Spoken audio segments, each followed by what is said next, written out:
Համարասի վանքը շարունակել է գործել եւ կարևոր նշանակություն ունեցել նաեւ հետագա տասնամյակների ընթացքում, հայտնվել է ծանր դրության մեջ հատկապես 18-րդ դարի վերջին, երբ որ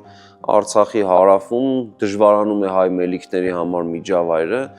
եւ արդեն 19-րդ դարի սկզբին ռուս-պարսկական պատերազմների շրջանում վանքը շատ է տուժել,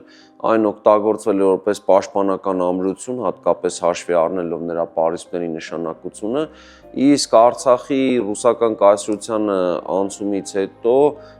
որոշ ժամանակ անց պաշտպանական ամրության փոխարեն այն ծառայել է որպես մաքսակետ, մաքսային անցակետ, մաքսատուն եւ այս առումով այս մաքսատունը մեծապես ծառայել է զուտ աշխարհիկ նպատակների համար, եկեղեցին չի խնամվել եւ հաշվի առնելով դրանց առաջ էլ պատերազմական գործողությունների ժամանակ զգալիորեն տուժել էր, այն կարծեք թե քայքայման գործընթացի մեջ է եղել։ Եվ հաշվի առնելով այս ամենը, արդեն Գանձասարում նստող միտրոպոլիտը Բաղդասարը դիմել է 1848 թվականներին